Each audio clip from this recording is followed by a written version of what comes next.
श्याम तेरी बंसी पुकारे राधा नाम।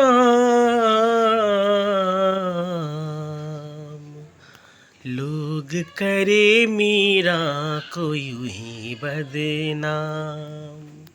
जय श्री कृष्ण मेरे प्यारे मित्रों। तो आज से हम लोग शुरू करने वाले हैं भ्रमर गीत सार, जो संपादित है रामचंद्र शुक्ल द्वारा।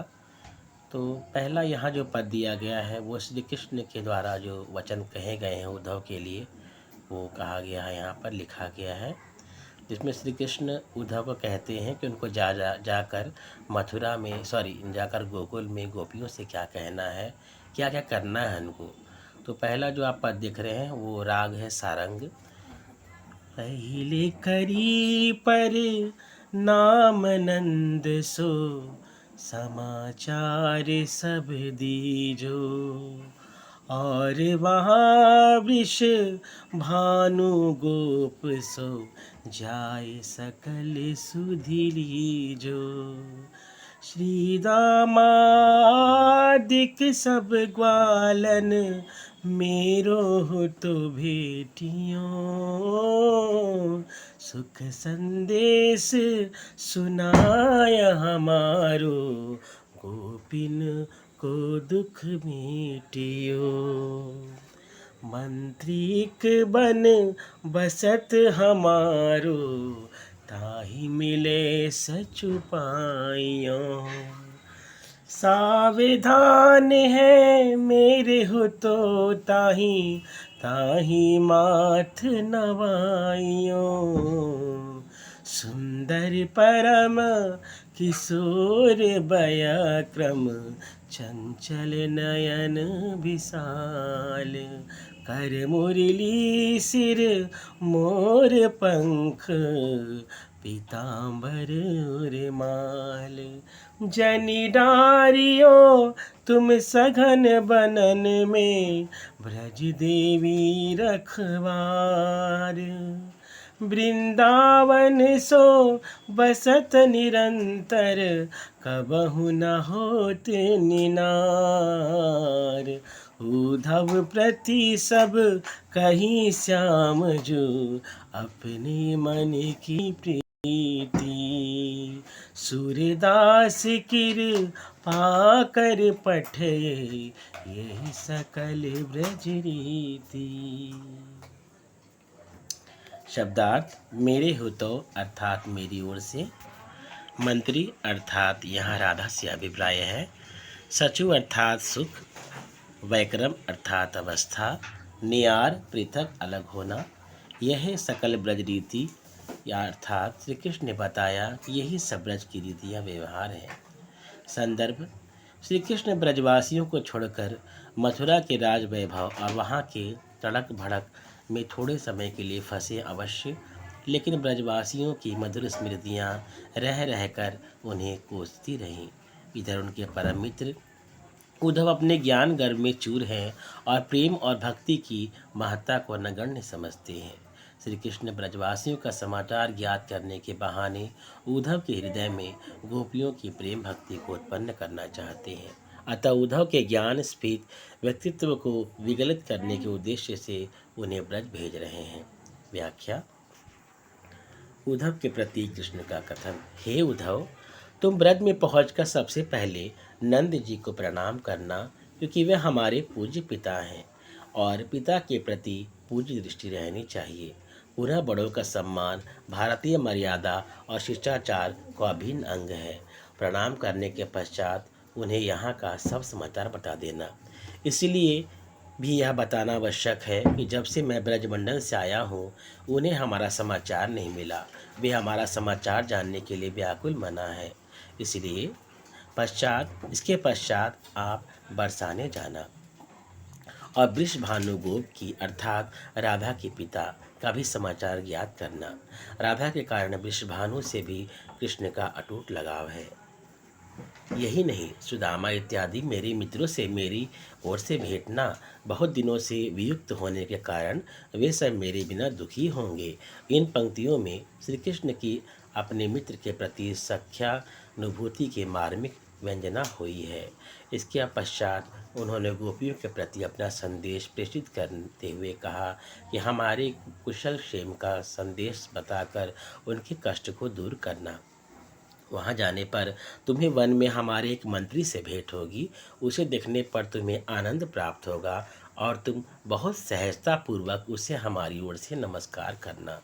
सजगतापूर्वक इसलिए कह रहा हूँ कि वह मंत्री तुम्हारी वेशभूषा मिलेगा और तुम्हें एक बार उसे देखने पर भ्रम होगा। अतः भ्रम रहित निश्चल मन से उसे प्रेमाभिवादन करना। वह मंत्री परम सुंदर है।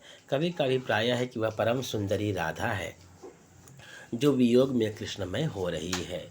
किशोरावस्था को वह प्राप्त है। उसके विशाल नेत्र अतिशय चंचल हैं। तात्पर्य यह है कि कृष्ण वेश में रहने पर भी वह अपने चंचल नेत्रों और अनुपम सौंदर्य के कारण अपने मन को छिपा नहीं पाएगी। वह आसानी से पकड़ में आ जाएगी। उसके पीताम्बर, मोर पंख, वक्ष स्थल की वनमाला, मुरली के कारण भयभीत मत होना, क्योंकि सघन वन में वन देवी वहाँ तुम्हारी रक्षा करेगी। वहाँ रक्षिका के रूप में सदैव वन देवी विद्यमान रहती हैं। वह वृंदावन में निरंतर निवास करती हैं। वहाँ से कभी पृथक नहीं हो पाती।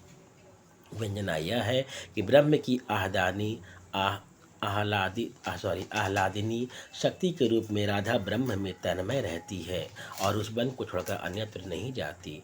इस प्रकार उद्धव से श्री कृष्ण ने अपने मन की समस्त प्रीति का उल्लेख सहज रूप में किया। वास्तव में मित्र से ही अपने मन के दुख को कहा जा भी सकता है। इस कारण श्री कृष्ण ने अपने मन की सहज प्रेम भाव की व्यंजना उद्धव के समक्ष निसंकोच भाव से की। सूरदास के शब्दों से उन्होंने कृपा पूर्वक इस प्रकार की ब्रज रीतियों, ब्रज में किस प्रकार का व्यवहार करना चाहिए को समझाकर उद्धव को ब्रज भेज दिया। कृपा करने का आशय यह है कि भगवान की भक्ति और प्रेम भक्त को ईश्वर कृपा से ही प्राप्त होता है। यहाँ उद्धव का यह परम भाग्य है कि भगवान श्री कृष्ण उनके शुष्क और ज्ञान दर्पमंडित मानस में प्रेम और भक्ति का प्रादुर्भाव करना चाहते हैं। इसमें प्रेम मूलक भक्ति भाव की वंदना की प्रधानता है। मंत्री शब्द के प्रयोग द्वारा प्रेम भाव की गोपन चेष्टा का निरूपण है। वात्सल्य, सख्य और अति भाव की मार्मिक विवंजना है। कृष्ण के दो रूप रस और ऐश्वर्य रस का प्रधान है। कर मुरली सिरमोर पंख में वस्तु में भ्रांति मान अलंकार की व्यंजना है। कृष्ण और राधा के अनन्य भाव की अभिव्यक्ति सूर्य के अन्य पदों में भी हुई है, जहाँ राधा कृष्ण के रूप को धारण किए हुए कहती हैं। अगला जो पद है वो है राग सोठा में। कहियो नंद कठोर भये, हम दो वीरे डारी पर घरे, मानो धाती सौंप गए। तनक तनक तय पाली बड़े की, बहुत सुख दिखराए। गोचारन को चलत हमारे, पाछे को सक धाये। ये वसुदेव देव की हम सो, कहत आपने जाए। बहुरी विधाता जुस जसुमति जू के, हम ही न गोद खिलाए। कौन काज यह राजनगर को, सब सुख सो सुख पाए। सूरदास ब्रज समाधान कर, आजू काल ही हम आए। वीरे भाई बलराम और कृष्ण से अभिप्राय। डारी पर घरे दूसरे के घर, वसुदेव और देवी के गृह छोड़कर, धाती दूसरे की अमानत, कोसक एक कोस यानी 2 मील, धाए चल पड़ते थे। जाए पुत्र हमें ही न गोद खिलाए, यशोदा की गोद में हमें खिलाने का अवसर ब्रह्मा ने नहीं दिया। फिर से भाग्य ने हमें यशोदा की गोद में नहीं खिलाया। यहाँ खिलाए शब्द प्रेरणार्थक क्रिया के रूप में प्रयुक्त है। समाधान, धैर्य या सांत्वना। प्रसंग नंद के प्रति कृष्ण के उपालंब भाव की अभिव्यक्ति के साथ ही इसमें ब्रज की मधुर स्मृतियों की मार्मिक अवतारणा हुई है। व्याख्या। कृष्ण उद्धव से कह रहे हैं, हे उद्धव, नंद से जाकर स्पष्ट रूपेण कह देना कि हम दोनों भाइयों को दूसरे के घर में अर्थात यहाँ वसुदेव और देवकी के आवास से तात्पर्य है छोड़कर ऐसे चले आए मानो वे धरोहर सौंपे कर लौट आए हों, अर्थात धाती सौंप कर लौट आए हों। तात्पर्य यह है कि वे इतने कठोर हो गए हैं कि हम लोगों के प्रति उनका आत्मीय भाव मानो नष्ट हो गया हो। पहले तो जब हम लोग छोटे छोटे थे तो उन्होंने हमें बड़े लाड प्यार के साथ पाल पोस कर बड़ा किया और बहुत सुख दिया। उनके वात्सल्य और स्नेह की यह सीमा नहीं थी, बल्कि जब हम गोचारण के लिए निकलते थे तो वे हमारे पीछे पीछे कोसों चल पड़ते थे। लेकिन अब तो उनकी निष्ठुरता कहीं नहीं जा सकती और यह है कि अब उनके बचपन के वात्सल्य का स्रोत सूख गया। अब तो ये वसुदेव और देवकी मुझे अपना पुत्र बताते हैं। भला मैं उन्हें क्या जानूं? मैं तो आपका ही पुत्र कहलाता हूँ। जब मैं पहले और अब की स्थिति का यह वैषम्य देखता हूँ तो मेरी मनोव्यथा अपेक्षाकृत बढ़ जाती है। जब से मैं मथुरा आया हूँ, विधाता ने मुझे यशोदा की गोद में खिलवाने का अवसर नहीं प्रदान किया। तात्पर्य यह है कि पुनः यशोदा की गोद में खेलने का सुयोग हमें नहीं मिला। स्पष्ट व्यंजना यह होगी कि माता यशोदा के मधुर प्यार से वे निरंतर वंचित होते गए। यद्यपि मथुरा में उन्हें सभी प्रकार के राज्य और नगर के सुख प्राप्त हुए, लेकिन ब्रज के उस सहज और स्नेह सिक्त व्यवहार के समक्ष इस कृत्रिम और अस्वाभाविक सुख से क्या प्रयोजन और क्या लाभ। सूरदास के शब्दों में श्री कृष्ण पुनः अपनी मानसिक दशा का चित्रांकन करते हुए कह रहे हैं कि हम बहुत शीघ्र आवेंगे। उद्धव जी, तुम नंद जी को पूरी तरह सांत्वना दे देना कि अब हम मथुरा में बहुत नहीं रुकेंगे। इसमें स्मृति और चिंता संचारी भाव की प्रधानता है। मानव धाती सौंपी गए में उत्प्रेक्षा अलंकार और रूढ़ि लक्षणा का प्रयोग, तनक तनक तैपाली में वात्सल्य भाव की व्यंजना, कौन काज में नागर संस्कृति की तुलना में ब्रज की ग्राम संस्कृति की महत्ता का प्रतिपादन किया गया है। सूर्य काव्य का अधिकांश ब्रज की ग्राम्य संस्कृति की चित्रशाला का अन्यतम नमूना है। बहुरी विधाता में मातृ प्रेम की सजीव व्यंजना है। आगे तीसरा पद है राग बिलावल में। तबहि उपंग सुत आए गए, सखा सखा कछु अंतर नाही, भरी भरी अंक लाए। अति सुंदर तन श्याम सरीखो, देखत हरि पछताने। ऐसी को वैसी बुद्धि होती, ब्रज पठवे तब आने। यागे रस काव्य प्रकाशे, जोग वचन प्रगटावे। सूर्य ज्ञान दृढ़ या के हृदय, जुवतिन जोग सिखावे।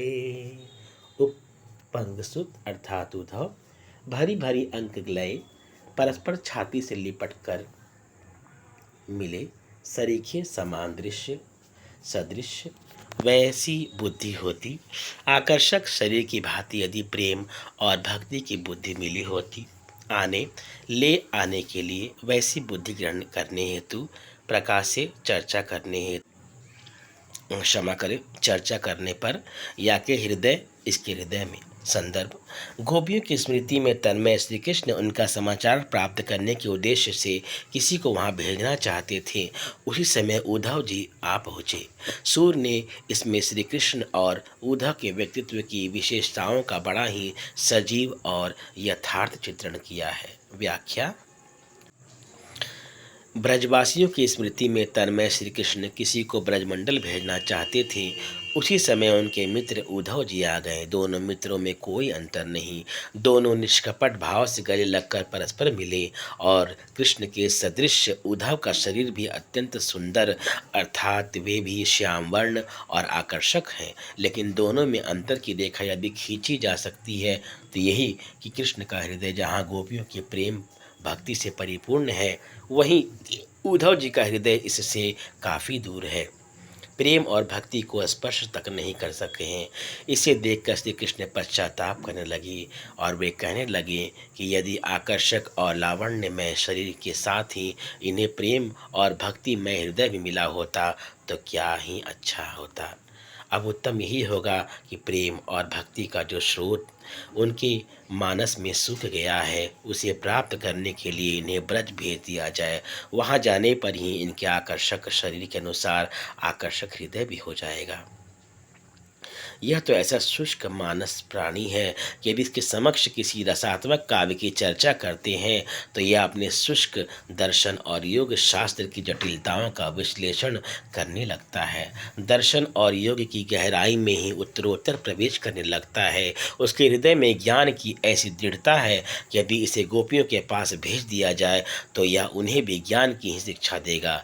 व्यंजना यह है कि प्रेम और भक्ति के महत्व से अपरिचित उद्धव को ब्रज भेजना ही उत्तम होगा, जहाँ पहुँचने पर ही इनके ज्ञान विषय गर्व का पतन अवश्यम भावी है। सखा सखा कछु नहीं, अंतर नाही में प्रगाढ़ मैत्री भाव की सुंदर व्यंजना है। आगे तीसरा पद है, चौथा पद है राग विलावल में। हरि रघोकुल की प्रीत चलाई, सुनहु पंग सुत मोहि बिसरत ब्रजवासी सुखदाई। यह चित होते जाऊँ मैं अब ही, यहाँ नहीं मन लागत। गोप सुग्वाल गाय बन चारत, अति दुख पायो त्यागत। कह माखन चोरी कह जसुमति पुत, जीव करी प्रेम। सूर्य श्याम के बचन सहित सुनी, व्यापत आपन नेम। प्रीति चलाई, ब्रजवासियों के प्रेम की चर्चा। पूत जेवे, हे पुत्र भोजन करो, सहित प्रेम पूर्वक व्यापत आपन नेम। उद्धव जी अपने योग के विधि विधान और नियमों में ही डूब रहे हैं। संदर्भ, ब्रज स्मृति में तन्मय श्री कृष्ण ने उद्धव के आने पर गोकुल वासियों के प्रेम की सरस चर्चा चला दी। उद्धव जी पर उनके प्रेम प्रसंग का थोड़ा भी प्रभाव नहीं पड़ा और वे अपने ज्ञान और योग शास्त्र की बातों में ही डूब गए। व्याख्या, अपने मित्र ज्ञानी उद्धव के आने पर श्री कृष्ण ने ब्रजवासियों के प्रीति का प्रसंग छेड़ दिया। इसी क्रम में उन्होंने कहा, हे उद्धव जी, मुझे सुख देने वाले वे समस्त ब्रजवासी भूलते नहीं जिन्होंने अतीत में हमारे जीवन में प्रेम और सहृदयता की धारा प्रवाहित की। अब तो यही मन में आता है कि मैं वहाँ इसी समय चला जाऊँ, क्योंकि उनके बिना हमारा मन यहाँ नहीं लगता।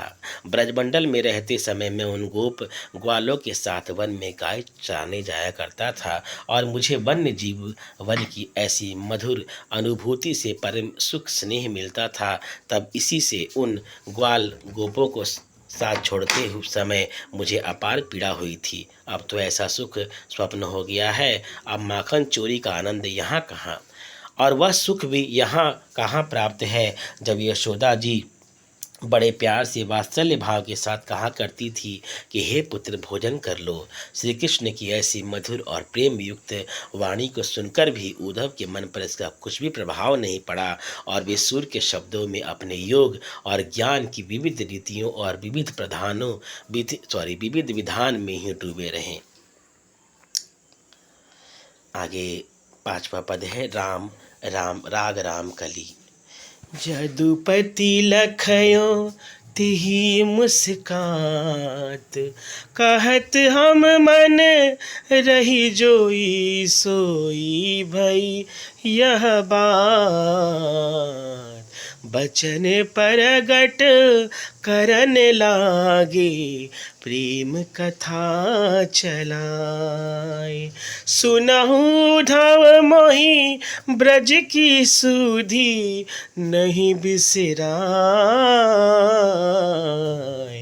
रैनी सोचत चलत जागत, लगत नहीं मन आन। नंद जसुमती नारी नर, ब्रज जहाँ मेरो प्राण। कहत हरि सुनी उपंग सुत, यह कहत हो रस रीति। सूरि चित ते टरती नाही, राधिका की प्रीति।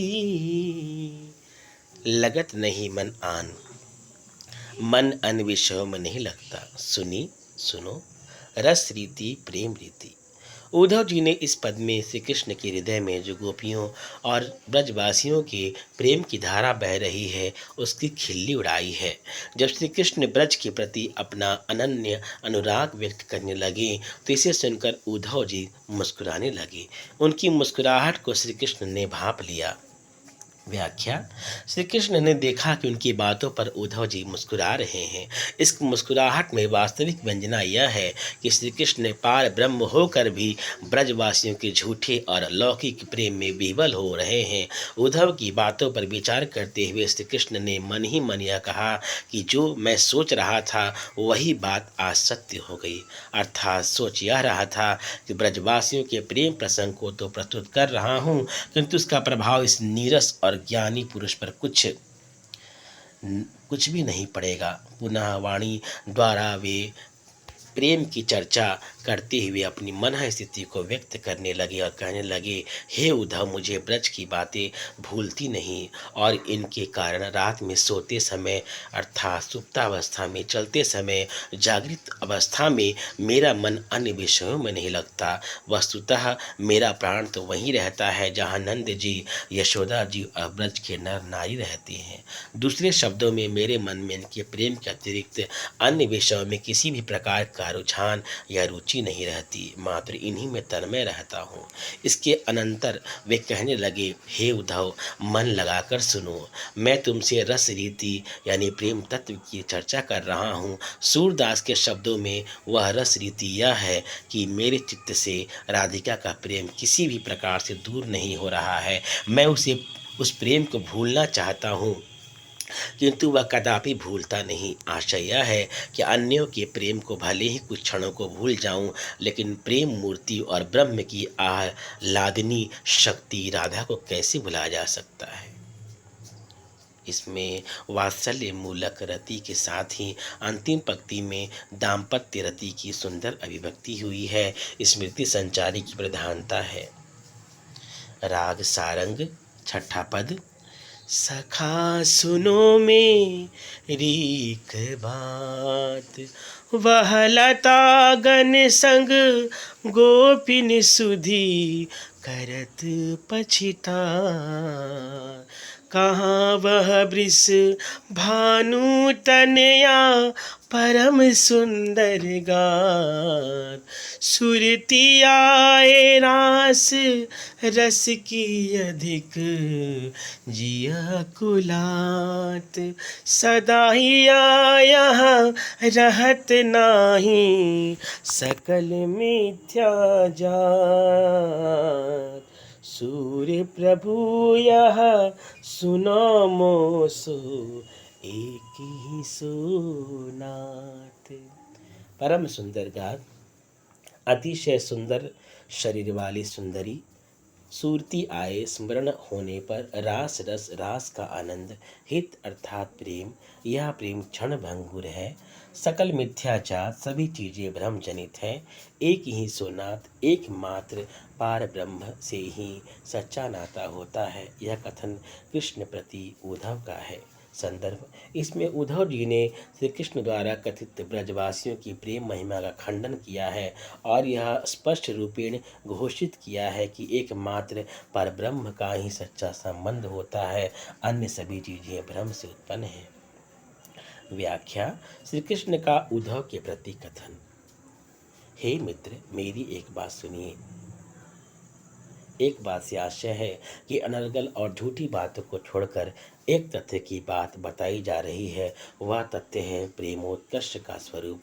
जब मैं कुंज की लताओं और उन लताओं में गोपियों के संग की गई सरस क्रीड़ा का स्मरण करता हूँ तो पछताना पड़ता है। यद्यपि मथुरा में सभी भौतिक सुख उपलब्ध हैं, परंतु गोपियों के साथ क्रीड़ा करने में जो सुख मिलता था वह यहाँ कहाँ।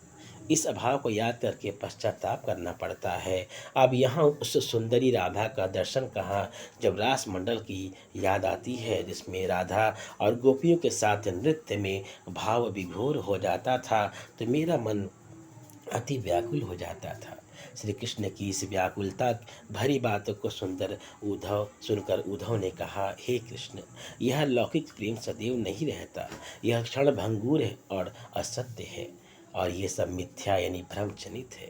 तात्पर्य यह है कि संसार से संबंधित सभी बातें झूठी और भ्रमात्मक है। हे प्रभु, मुझसे यह सत्य सत्य जान लो कि एकमात्र ब्रह्म का नाता सच्चा है, शेष मिथ्या है।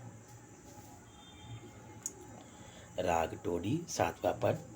उद्धव यह मन निश्चय जानो, मन क्रम बच मैं तुमसे पठावत, ब्रज को तुरत पठानो। पूरन ब्रह्म सकल अविनाशी, ताके तुम हो ज्ञाता। रेख ना रूप जाति कुल नाही, जाके नहीं पितु माता। यह मत दे गो पिन कहाँ बहूँ, बिरह नदी में भासती। सूर तुरत यह जाए कहो तुम, ब्रह्म बिना नहीं आसती। तुरंत पठानो, शीघ्र प्रस्थान करो।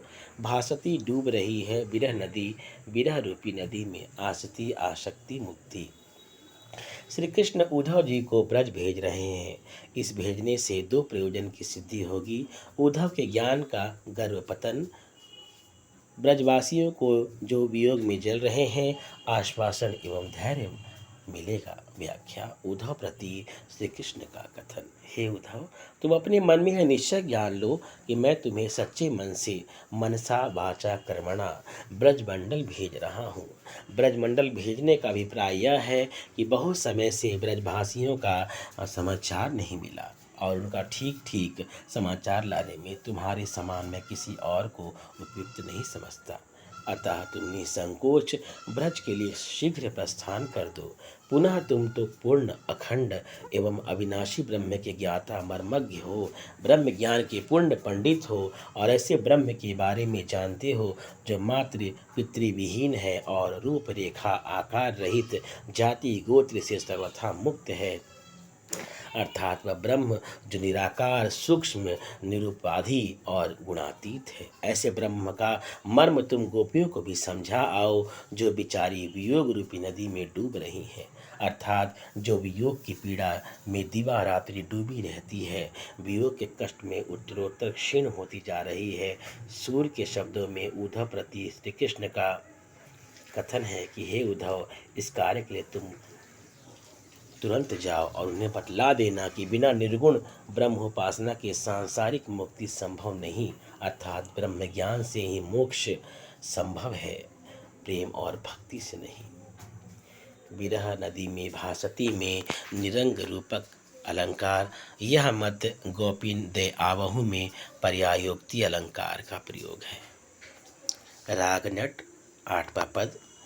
उद्धव बेगी ब्रज जाहूँ, सूरति संदे ससुनाए मेटो, वल्लभिन को दाहूं काम पावक तूल मैं तन बिरह श्वास समीर भसम नाहिन हो निपावत लोचनन के नीर अजो लो यही भांति हवै कछु सजग शरीर इते पर बिनु समाधाने क्यों धरे तिया धीर कहो कहाँ बनाए तुम सो सखा साधु प्रवीण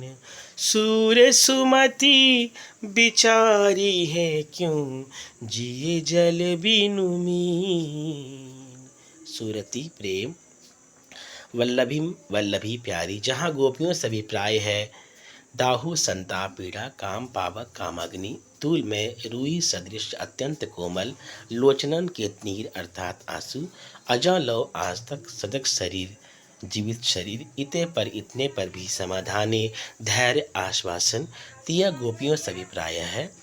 गोपियों के प्रेम में व्यथित श्री कृष्ण उद्धव से शीघ्र व्रत प्रस्थान करने को कह रहे हैं। इसके साथ ही इस पद में गोपियों की वियोगावस्था का एक मार्मिक स्मृति बिंब प्रस्तुत किया गया है। व्याख्या उद्धव प्रति श्री कृष्ण का कथन। हे उद्धव, तुम शीघ्र ही ब्रज के लिए प्रस्थान करो और प्रेम संदेश सुनाकर गोपियों के वियोग जनित प्रेम को पीड़ा को दूर करो। शीघ्र प्रस्थान करने का आशय है कि आप गोपियाँ श्री कृष्ण के वियोग कष्ट को और अधिक बर्दाश्त नहीं कर सकती। प्रेम संदेश सुनने पर गोपियों की वियोग ज्वाला का शमन निश्चय ही हो जाएगा। पुनः कृष्ण गोपियों की वियोगावस्था का कथन करते हुए कह रहे हैं, उनका शरीर रूई के समान अत्यंत कोमल है, अतः कामाग्नि से वह शीघ्र भस्म हो सकता है और वियोग के श्वास पवन से तो यह कामाग्नि अधिक प्रज्वलित हो सकती है, किंतु नेत्रों के जल अर्थात अश्रु के कारण यह भस्म नहीं हो पा रहा है। मेरा अनुमान है कि अभी तक गोपियों का शरीर इसी अवस्था में कुछ जीवित यानी सुरक्षित होगा और ऐसी दारुण दशा में ये भी यदि उन्हें किसी प्रकार का आश्वासन नहीं मिलेगा तो वे गोपियाँ कैसे धैर्य धारण कर सकेंगी। हे उद्धव, तुमसे मैं बहुत बनाकर उनके संबंध में अधिक क्या कहूँ। उनकी मार्मिक दशा का वर्णन वाणी द्वारा संभव नहीं, वह तो प्रत्यक्ष देखने पर ही ज्ञात हो सकती है। पुनः तुम तो सज्जन और प्रवीण हो। व्यंजना यह है कि तुम्हें बहुत समझाने की आवश्यकता नहीं, तुम तो अनुभवी और समझदार हो। तुम्हारे लिए इतना संकेत ही काफ़ी है। हे ज्ञानी उद्धव, भला विचार करो कि क्या पानी के बिना भी मछली जीवित रह सकती है, अर्थात गोपियाँ उन मछलियों के समान है जो मेरे प्रेम जल के क्षीण होने पर कदापि जीवित नहीं रह सकती। काम पावक विरह श्वास समीर में सांग रूपक अलंकार सारूपा लक्षण अलंकार है। क्यों धरती अधीर में काकु वक्रोती अलंकार है। अश्रु विषाद और चिंता संचारी भाग की प्रधानता है। वियोग श्रृंगार का मार्मिक चित्रण है। अगला आपका राग है सारंग 9वां पद, जो हम लोग अगली वीडियो में पढ़ेंगे।